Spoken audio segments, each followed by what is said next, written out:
ત્રીજી વખત નરેન્દ્ર મોદી પીએમ પદના શપથ લેવા જઈ રહ્યા છે। શપથ ગ્રહણ પહેલા જ રાજઘાટ ઉપર બાપુને તેઓએ નમન કર્યા।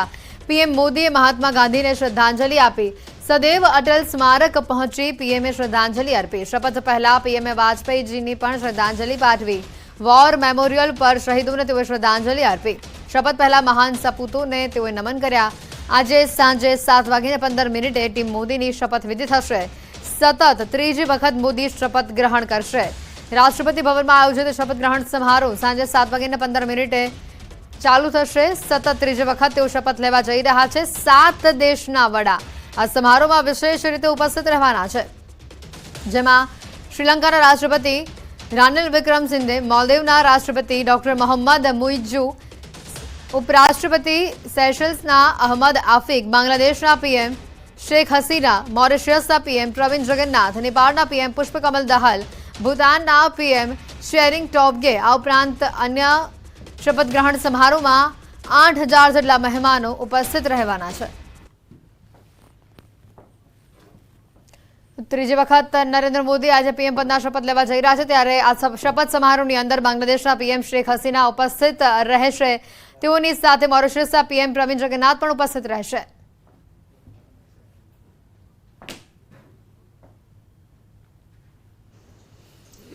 सभी जो बीजेपी के और सभी जो इंडिया के अलायंस पार्टनर है उनके सभी के मंत्री जो है, तो मतलब आज माननीय नरेंद्र मोदी जी का तीसरी बार प्रधानमंत्री पद का शपथ हो रहा है। ये देश के लिए बहुत बड़ी अभिमान की बात है, गौरव की बात है।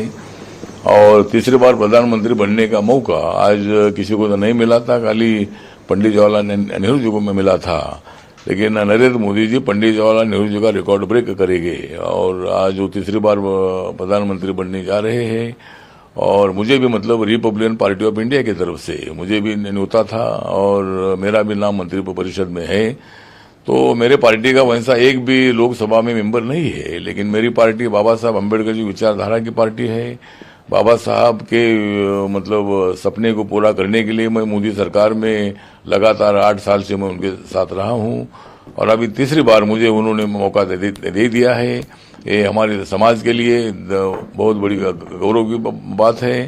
और पूरा देश भर के हमारे जो रिपब्लिकन पार्टी के लोग हैं, दलित समाज के लोग हैं, अम्बेडकराइट लोग हैं, ये बहुत खुश है कि भाई मुझे तीसरी बार मंत्री पद का मौका मिल रहा है। क्या आपके पास सेम मंत्रालय रहेगा या कोई दूसरा मंत्रालय? तो मंत्रालय जो भी देंगे, अभी आज तो शपथ होगी, उसके बाद का कल तय होगा किसको मतलब मंत्री पद मिलने वाला है।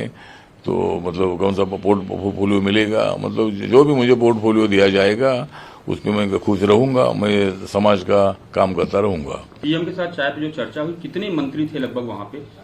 वहाँ कम से कम 68 मंत्री थे। मतलब चाय पे चर्चा, वहाँ फोटो भी निकाला गया और माननीय प्रधानमंत्री जी ने मंत्री पद मिलने के बाद अपनी क्या जिम्मेदारियां है, अपन कैसा लोगों का काम करने की आवश्यकता है, लोगों के बीच में कैसा जाने की आवश्यकता है, उसके बारे में उन्होंने मार्गदर्शन किया और हम चाय पीकर हम इधर आ गए हैं। एनडीए ग्रुप में जिस तरह से नाम की चर्चा है, आपको क्या लग रहा है कि जीतन राम मांझी जो जीत के हैं उनको भी मिल सकता है, या अदर जो मंत्री हैं जैसे एनसीपी से, और उनसे किन किन की उम्मीदें लग रही, कौन कौन आया था आज? नहीं, मुझे लगता है कि उसमें तो सभी बीजेपी के मंत्री तो जो सीनियर मंत्री तो थे, मतलब अमित शाह जी थे, राजनाथ सिंह जी थे और मनोहर लाल खट्टर जी थे और हमारी निर्मला सीतारामन जी थी, नितिन गडकरी जी थे, पीयूष गोयल जी थे और प्रहलाद जोशी जी थे। तो ये तो मतलब बीजेपी के नेता लोग हो गए, लेकिन उसके साथ साथ मांझी भी थे, मतलब मांझी भी थे, हमारे जेडीयू से मिस्टर रंजन भी थे और उसमें मतलब जयंत चौधरी थे और हमारे चिराग पासवान जी थे। तो ऐसे कई नेता लोग सभी थे। एनसीपी और शिवसेना से? शिवसेना से जो प्रतापराव जो यादव जी है वो महाराष्ट्र से शिवसेना से थे, लेकिन एनसीपी से कोई नहीं आया था। मतलब एनसीपी का शायद अभी तक नाम नहीं गया है, लेकिन एनसीपी का आज के તો આ સાથે જ મહત્વના એ પણ સમાચાર, ગુજરાતમાંથી 5 સભ્યો મંત્રી બની શકે છે। સૂત્રો પાસેથી આ માહિતી સામે આવી રહી છે। અમિત શાહ, મનસુખ માંડવિયા મંત્રી બની શકે છે। ગીતા મહેતા અમારી સાથે ફોન લાઈન ઉપર સંવાદદાતા જોડાઈ ચૂક્યા છે। ગીતા, 5 નામોની ચર્ચા હાલ ગુજરાતમાંથી થઈ રહી છે, વધુ પણ ઘણા નામો સામે આવી રહ્યા છે। ગુજરાત માટે મહત્વનું શું? શ્રી પીએમ આવાસ પર જે બેઠક પડી હતી તેમાં જેટલા પણ સાંસદો જેઓને મંત્રીપદ મળવાનું છે તેઓ સાથે મુલાકાત કરવામાં આવી હતી। સાંસદોમાં ગુજરાતના 5 સાંસદોનો સમાવેશ થાય છે, જેમાં અમિતભાઈ શાહ, મનસુખ માંડવિયા, CR પાટીલ, નીમુબેન બામણે અને S જયશંકરનો સમાવેશ થાય છે। હું આપણે જણાવવા માંગીશ કે પરસોત્તમ રૂપાલા ને પડતા મૂકવામાં આવ્યા છે કેબિનેટ મંત્રીમંડળમાંથી, જેઓ ગઈ વખતે મંત્રી હતા, અને દેવુસિંહ ચૌહાણ જેઓ ખેડાનું પ્રતિનિધિત્વ કરતા હતા અને જેઓ ગત મોદી સરકારમાં મંત્રી હતા, તેમને પણ પડતા મૂકવામાં આવ્યા છે।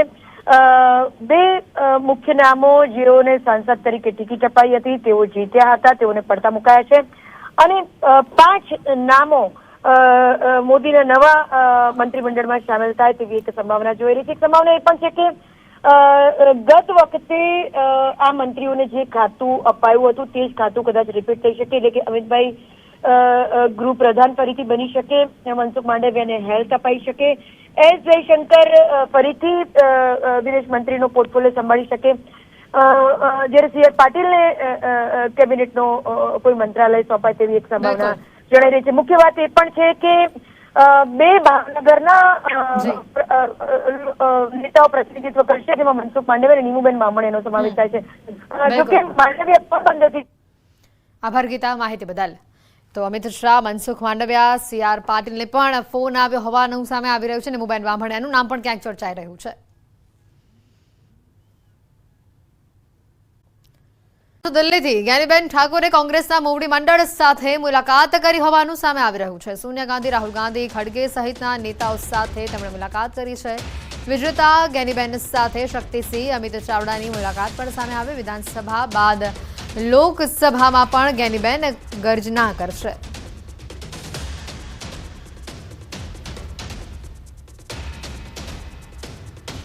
વિભાગે સત્તાવાર જાહેરાત કરી છે। છેલ્લા 4 વર્ષમાં સૌથી વહેલું ચોમાસું પહોંચ્યું હોવાનું સામે આવ્યું છે। ચોમાસું મુંબઈમાં 2 દિવસ વહેલું પહોંચ્યું હોવાનું સામે આવ્યું।